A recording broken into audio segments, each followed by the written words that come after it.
Hello everyone, कैसे हैं आप सब। तो आज की इस क्लास में आप सबकी डिमांड पर क्लास 12 साइकोलॉजी का वीवीआई गेस्ट क्वेश्चन लेकर आ चुका हूं। जी हाँ, तो आज की इस क्लास में आपको ऐसे क्वेश्चन कवर कराऊंगा जो आपके एग्जाम में बार बार पूछे जा चुके हैं और आपको एग्जाम में पूछने के चांसेस है। इसलिए आप लोग आज की इस क्लास को बिल्कुल भी स्किप मत कीजिएगा, आपको पूरे क्लास को देखना है, क्योंकि मैं आप सबके लिए क्लास में वही क्वेश्चन को लेकर आता हूँ जो आपको सीधे बोर्ड एग्जाम में देखने को मिलेगा। इसलिए आप लोग क्लास को बिल्कुल भी स्किप मत कीजिएगा। अभी तक आपने चैनल को सब्सक्राइब नहीं किया था, आपको सब्सक्राइब कर लेना है ताकि आप लोग टाइम पे क्लास में जुड़ सके और क्लास का बेनिफिट उठा सके। तो बिना टाइम को वेस्ट किए हम लोग क्वेश्चन की ओर चलते हैं और आप लोग साथ साथ में कमेंट बॉक्स में अपना आंसर देते चलेगा। अगर आपको आंसर बताया नहीं पता है तो आपको अच्छे तरीके से याद कर लेना है। तो सबसे पहला क्वेश्चन स्क्रीन पे आ चुका है। तो जितने भी क्लास में स्टूडेंट जुड़े हुए सब क्वेश्चन यानी क्वेश्चन नंबर उनका आंसर देने की कोशिश करेंगे, यानी कौन सा ऑप्शन करेक्ट होगा। तो क्या बोला जा रहा है, निम्नलिखित में से कौन शाब्दिक बुद्धि परीक्षण है। जी हाँ, यानी यहाँ पे कौन सा ऑप्शन है जो एक शाब्दिक बुद्धि परीक्षण है। चलिए, तो क्वेश्चन नंबर 1 का राइट आंसर ऑप्शन नंबर क्या हो जाएगा, बिल्कुल सी करेक्ट हो जाएगा। जी हाँ, स्टैनफोर्ड बिने परीक्षण जो है ये क्या है, शाब्दिक बुद्धि परीक्षण है।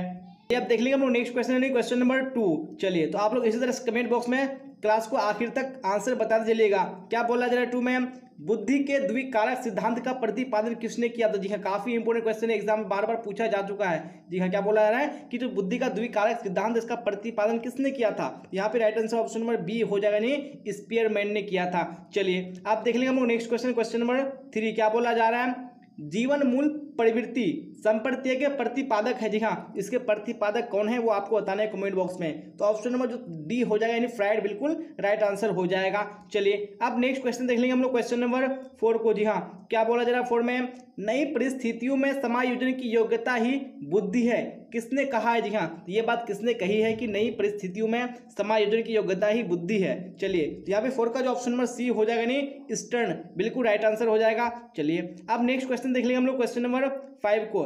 चलिए, तो स्क्रीन पे आ चुका है क्वेश्चन, तो आप लोग देरी मत कीजिए आंसर देने में। एक सामान्य व्यक्ति का बुद्धि लब्धि विस्तार होता है। जी हाँ, यानी जो एक नॉर्मल पर्सन होता है उसका जो बुद्धि लब्धि यानी आईक्यू होता है उसका विस्तार कितना होता है। तो 5 का right answer option number C हो जाएगा, नहीं 90 से 109 के बीच में होता है। किसका, सामान्य व्यक्ति का यानी नॉर्मल पर्सन का।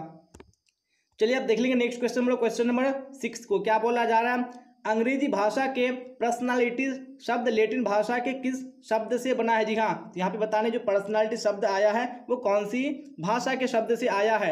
यहाँ पे 6 का right answer option number B हो जाएगा। जी हाँ, पर्सोना। जो ये पर्सनालिटी जो शब्द आया है वो किससे आया है, ये पर्सोना से आया है। चलिए, अब नेक्स्ट क्वेश्चन देख लेंगे हम लोग क्वेश्चन नंबर 7 को। क्या बोला जा रहा है, फ्राइड के अनुसार मन का आकारात्मक मॉडल है। जी हाँ, तो कौन मन का आकारात्मक मॉडल है किसके अनुसार, फ्राइड के अनुसार। तो 7 का ऑप्शन नंबर बी बिल्कुल राइट आंसर हो जाएगा, नहीं अचेतन। चलिए, अब इसी तरह नेक्स्ट क्वेश्चन देख लेंगे हम लोग क्वेश्चन नंबर 8। क्या बोला जा रहा है क्वेश्चन नंबर 8 में, निम्नांकित में से किसे स्व का प्रकार नहीं माना जाता है। स्व मतलब सेल्फ। जी हाँ, तो किसको सेल्फ का प्रकार नहीं माना जाता है। तो यहाँ पे 8 का right answer option number A हो जाएगा, नहीं पहचान स्व, इसको यानी स्व का प्रकार में नहीं माना जाता है। अब नेक्स्ट क्वेश्चन देख लीजिए क्वेश्चन नंबर 9। क्या बोला जा रहा है, किसने कुंठा आक्रमण सिद्धांत का प्रतिपादन किया। जी हाँ, तो किसने किया है कुंठा आक्रमण सिद्धांत का प्रतिपादन। तो 9 का right answer option number B बिल्कुल करेक्ट हो जाएगा। देखिए, मिलर तथा डोलार दी दोनों व्यक्तियों ने किया था किसका, कुंठा आक्रमण सिद्धांत का प्रतिपादन। चलिए, आप देख लेंगे नेक्स्ट क्वेश्चन क्वेश्चन नंबर 10। क्या बोला जा रहा है, वे दबाव जिन्हें हम अपने मन में उत्पन्न करते हैं उन्हें कहा जाता है। जी हाँ, तो वैसे दबाव को क्या कहा जाता है जिन्हें हम अपने मन में अपने आप उत्पन्न करते हैं। तो यहाँ पे 10 का right answer option number C बिल्कुल करेक्ट हो जाएगा। देखिए, मनोवैज्ञानिक दबाव यानी जो हम मन में उत्पन्न करते हैं वो हमारा क्या है, मनोवैज्ञानिक दबाव है। चलिए, अब नेक्स्ट क्वेश्चन देख लेंगे क्वेश्चन नंबर 11 को। क्या बोला जा रहा है क्वेश्चन 11 में, इनमें से कौन मादक द्रव्य नहीं है। जी हाँ, तो कौन सा मादक द्रव्य नहीं है वो आपको बताने हैं। तो 11 में right answer option number A बिल्कुल करेक्ट हो जाएगा। दिखानी कॉफी, बाकी जो सब कोकेन है, अफीम है और स्मैक है, ये सारे क्या है, मादक द्रव्य हैं और कॉफी क्या है, हमारा मादक द्रव्य नहीं है। अब देख लेंगे नेक्स्ट क्वेश्चन क्वेश्चन नंबर 12 को। क्या बोला जा रहा है, ICD-10 प्रस्तुत किया गया। जी हाँ, जो ICD-10 है ये किसके द्वारा प्रस्तुत किया गया है वो आपको कमेंट बॉक्स में बताने हैं। तो 12 में right answer option number C बिल्कुल करेक्ट हो जाएगा। दिखाने विश्व स्वास्थ्य संगठन द्वारा, यानी इसको हम लोग बोलते हैं WHO। जी हाँ, तो आपको इंग्लिश में भी याद रखना है, यानी वर्ल्ड हेल्थ ऑर्गेनाइजेशन। चलिए, आप देख लेंगे हम लोग नेक्स्ट क्वेश्चन क्वेश्चन नंबर 13। क्या बोला जा रहा है, द्विध्रुवीय विकार के दो ध्रुव है। जी हाँ, आप सबको बताइए कि जो दो द्विध्रुवीय विकार है उसके दो ध्रुव है, वो आपको कमेंट बॉक्स में बताना है कि वो कौन कौन से हैं। तो 13 का right answer option number C बिल्कुल करेक्ट हो जाएगा। नहीं, कौन से वो दो विकार हैं? उन्माद तथा विषाद। तो ये आपको याद रखने हैं। अब नेक्स्ट क्वेश्चन देख लेंगे हम लोग, क्वेश्चन नंबर 14 को। क्या बोला जा रहा है? मानसिक बीमारी के वर्गीकरण की अत्यंत नवीनतम पद्धति क्या है? जी हाँ, जो भी मानसिक यानी जो मेंटल जो भी डिजीज होता है उसके वर्गीकरण की जो अत्यंत नवीनतम पद्धति है वो कौन सी है? तो यहाँ पे 14 का ऑप्शन नंबर बी बिल्कुल राइट आंसर हो जाएगा। नहीं, DSM-4, यहाँ पे ऑप्शन नंबर बी बिल्कुल राइट आंसर हो जाएगा। अब देख लेंगे हम लोग नेक्स्ट क्वेश्चन, क्वेश्चन नंबर 15। क्या बोला जा रहा है 15 में? जब कोई औषध चिकित्सीय निर्णय के विरुद्ध ली जाती है तो उसे कहते हैं। जी हाँ, जब भी कोई औषध जो है वो चिकित्सीय निर्णय से के विरुद्ध ली जाती है, जी हाँ, तो उसको हम लोग क्या बोलेंगे? तो 15 में ऑप्शन नंबर बी बिल्कुल राइट आंसर हो जाएगा। नहीं, औषध दुरुपयोग कहा जाता है उसको। चलिए अब नेक्स्ट क्वेश्चन देख लेंगे, क्वेश्चन नंबर 16। क्या बोला जा रहा है? बुद्धि लब्धि संप्रत्यय को किसने विकसित किया? जी हाँ, जो बुद्धि लब्धि का जो कॉन्सेप्ट है उसको किसने विकसित किया था? तो ये 16 में right answer option number B बिल्कुल करेक्ट हो जाएगा। नहीं, स्टर्न ने किया था। अब नेक्स्ट क्वेश्चन देख लेते हैं, क्वेश्चन नंबर 17। क्या बोला जाए 17 में?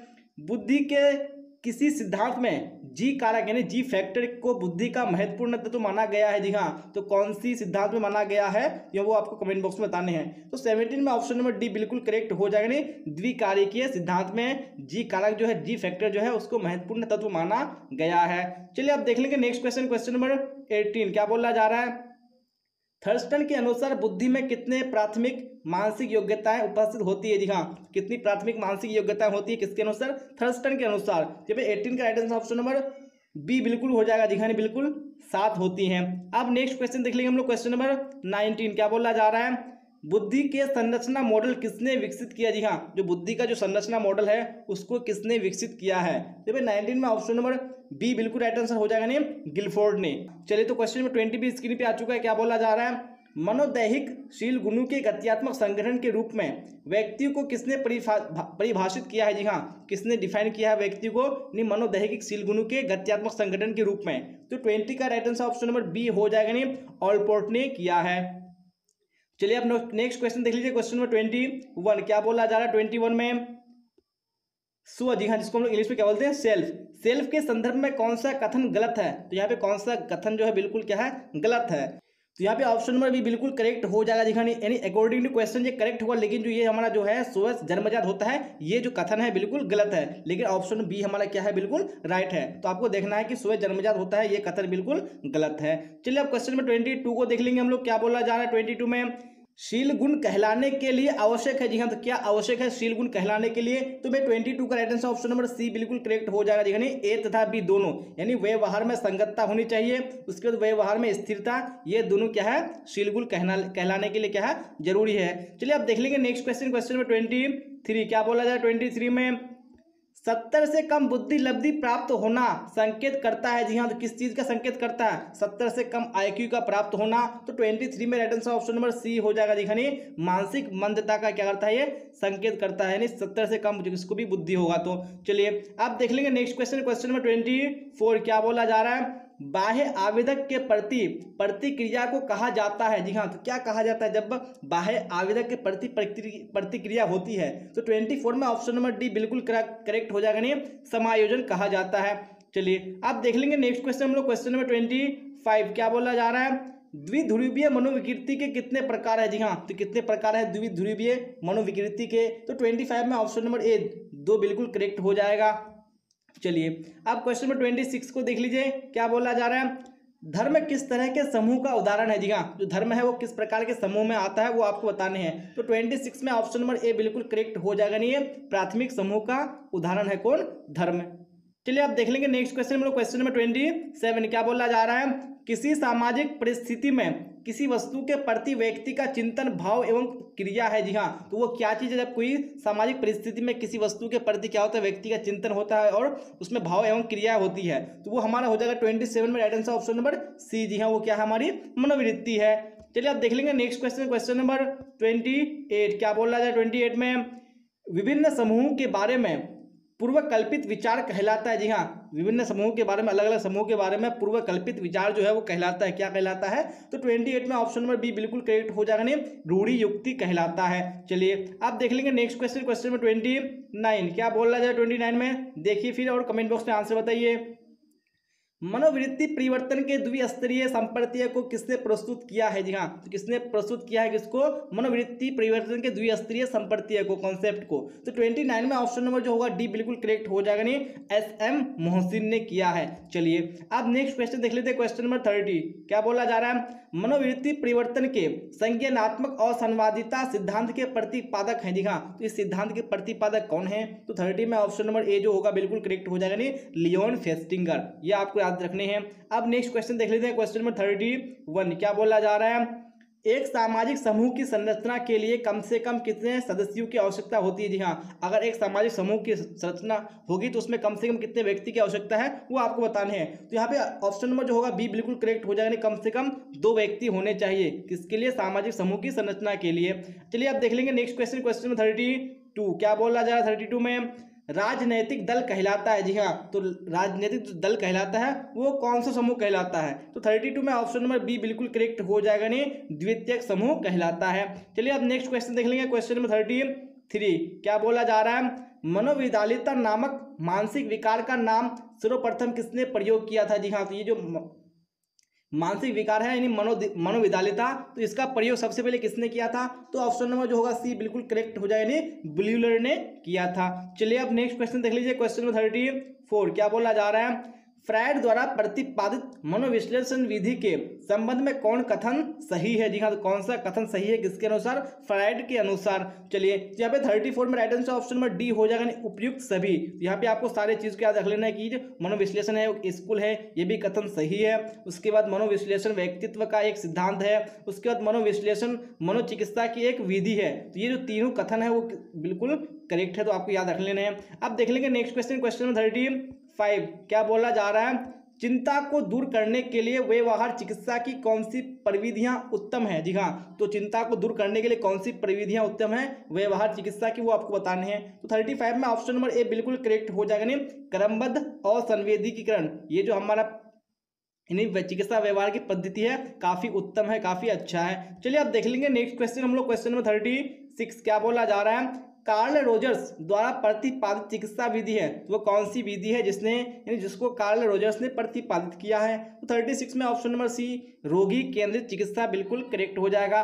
चलिए अब देख लेंगे नेक्स्ट क्वेश्चन, क्वेश्चन नंबर 37 क्या बोला जा रहा है? निम्नांकित में संचार की कौन विशेषता नहीं है? तो संचार की यहाँ पे कौन सी विशेषता नहीं है वो बताने हैं। 37 में ऑप्शन नंबर डी बिल्कुल करेक्ट हो जाएगा, नहीं संचार का स्वरूप पलटावी होता है। ये बिल्कुल कथन क्या है, यानी ये बिल्कुल भी विशेषता नहीं है किसकी? संचार की। चलिए अब देख लेंगे नेक्स्ट क्वेश्चन, क्वेश्चन 38 क्या बोला जा रहा है? परामर्श का उद्देश्य होता है। जी हाँ, तो परामर्श का क्या उद्देश्य होता है? चलिए बताइए आप लोग कमेंट बॉक्स में। तो 38 का आंसर ऑप्शन नंबर डी हो जाएगा, इनमें से सभी।